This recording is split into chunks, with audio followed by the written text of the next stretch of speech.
즉신성불. 현재 나의 육신을 고스란히 지닌 채 곧장 부처님이 된다는 뜻이다. 승려는 즉신성불을 향한 길을 직업적으로 본격적으로 걸어가는 사람이다. 또한 승려는 부처님을 사모하고 부처님을 따르면서 자기 자신도 결국 부처님과 같이 되려는 사람이다. 그러나 승려가 부처님과 같이 되고자 하는 마음이 너무나 간절하다 보면 자기 파괴적인 수행법에도 기꺼이 자신의 삶을 던지게 되는 걸까?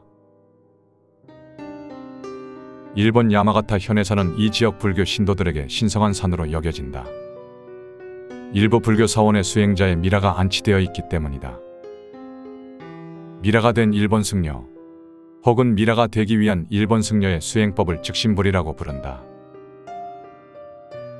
우리에게 친숙한 이집트 미라와 달리 이 일본 미라는 천으로 감싸여진 대신에 승려의 옷을 입고 있다. 일본은 미라가 만들어지기에는 습한 환경이다. 그럼에도 일본의 승려 미라가 남을 수 있었던 이유는 무엇일까? 일반적인 미라 작업 과정은 다음과 같다. 첫 번째로 박테리아와 곰팡이와 곤충들이 시신을 부패시키는 것을 방지하기 위해서 시신의 모든 장기들을 꺼낸다. 장기는 이 생명체들에게 입맛을 자극하는 음식이나 마찬가지이기 때문이다. 그러나 일본의 미라 승려들은 장기가 온전히 보존되어 있다. 단 그 장기들은 그들이 살아있을 무렵부터 이미 바싹 마른 상태였던 것으로 확인되었다. 누군가 승려를 고문한 것도 아니었고 살해한 것도 아니었다. 단지 즉신불을 선택한 승려 스스로가 자기 자신을 이 길고 지루하고 집요한 자살 과정 속으로 몰아넣었던 것뿐이다. 즉신불은 승려가 살아있는 동안 이루어지는 작업이었다. 그리고 승려는 죽음으로써 이 수행을 완성시켰다. 즉신불 수행에 돌입하는 수행자들은 대개 고행주의와 금욕주의를 근본으로 삼는 수행자들이었다. 이들은 육체에 대한 완전한 포기를 감행함으로써 물질 세상의 한계를 뛰어넘을 수 있다고 믿었다. 폭포 아래에서 명상을 하거나 불에 달군 석탄 위를 걸었으며 가시덤불에 누워 잠을 청했다. 이렇게 육체를 초월하는 법을 끝없이 갈고 닦았다. 즉신불은 곧 자기 미라화였다. 즉신불 수행에 돌입한 승려는 대략 3000일 동안의 자기 미라화 기간을 가졌다. 그들은 처음 1000일 동안은 모든 곡류를 끊고 과일과 견과류만 먹었다. 이렇게 몸에서 지방을 점차 지워나갔다. 또한 지역 사회를 향해 혹사에 가까운 봉사활동을 했다. 즉신불 수행은 곧 완전한 자기 포기였기 때문에 이것은 곧 타인을 향한 봉사로 이어졌다.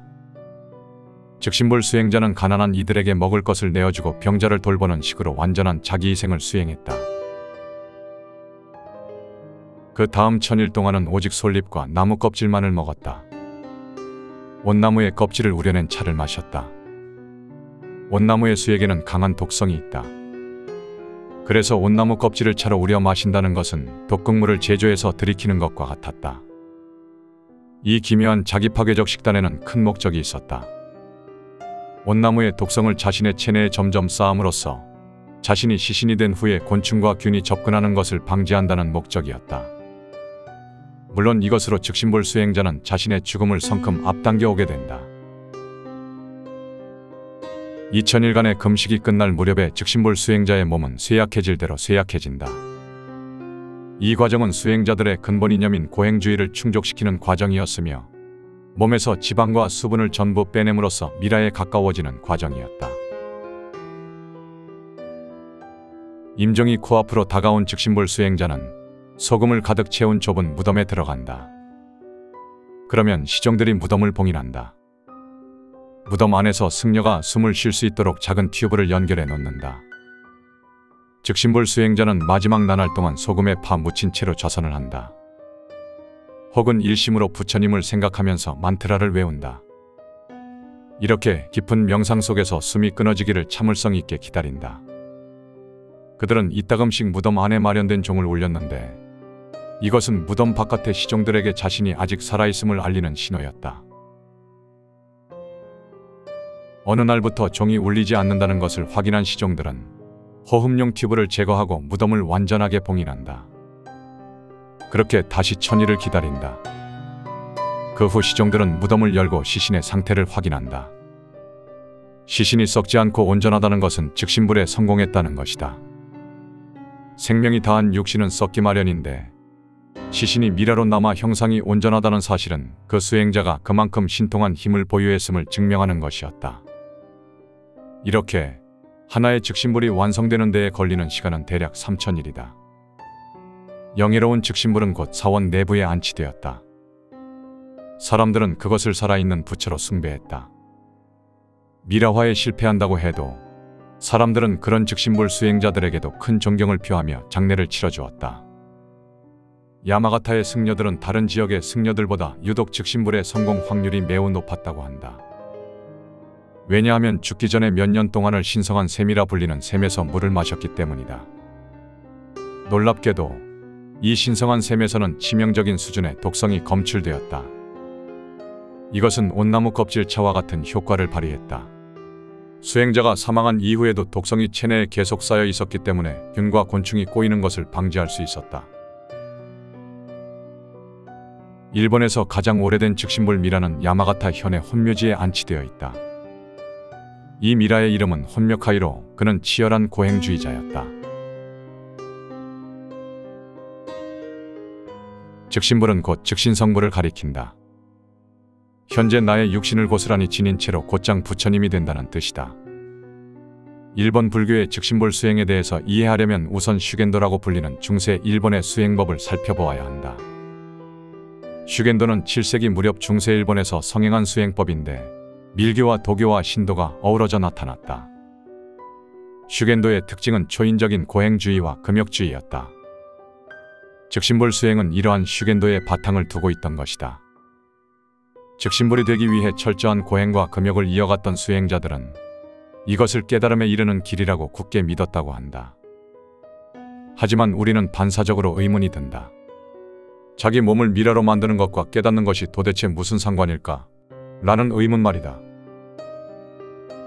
이집트 미라는 보통 영생에 대한 희구를 상징하는 것으로 여겨진다. 즉신불 수행자들도 결국 같은 목적을 지녔던 것이 아닐까? 그들이 되려던 부처님은 곧 영생의 다른 이름이기 때문이다.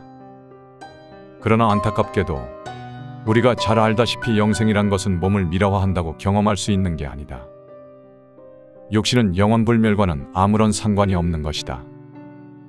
자신의 육신을 치열하게 학대하다 보면 영원불멸로부터 건덕지라도 떨어지리라고 그들은 기대했던 것인가. 석가모니는 6년간의 치열한 고행 끝에 지나친 고행은 깨달음과 아무런 상관이 없다는 것을 자각했다. 그리고 고행을 그만둔 지 얼마 안 되어 진정한 깨달음을 이뤘다. 일찍이 석가모니는 육신에 대한 숭배와 더불어 육신에 대한 혐오 또한 집착이라는 지혜를 자신의 삶을 통해서 증명했다. 이 일화는 불교 공부의 초심자들도 다 아는 내용이다. 즉신불 수행자들은 분명 몸에 대한 집착이 매우 강했던 사람들이다. 육신의 차원을 초월한다는 명목으로 자신의 육신을 파괴하는 일에 몰두했던 그들은 아이러니하게도 온 정신과 온 관심이 육신에만 사로잡혀 있었다. 육신에 대해서 집착하지 않기 위해서 육신에 대해서 집착한다는 괴상한 행동 패턴을 반복하다가 결국 죽음에 이르렀다.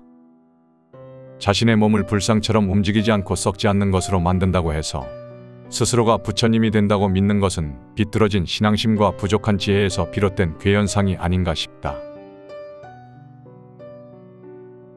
지금 이 자리를 떠나서 부처님은 없다. 지금 이 자리로 자신의 온 마음을 정렬시켰을 때 현재 이 몸 그대로가 부처님인 것을 확인하는 일이야말로 진실되고 올바르고 아름답게 즉신불을 이루는 방법이다. 1879년에 이르러서야 즉신불 수행은 법으로 금지되었다. 누군가는 즉신불 수행을 숭고한 일이라고 여겼을지 모르나 근대인의 눈에는 그저 기괴한 자살 행위나 다름없었다. 또한 즉신불이 만들어질 때까지 옆에서 끈기 있게 협조했던 사람들도 그저 자살방조죄에 해당했을 뿐이다.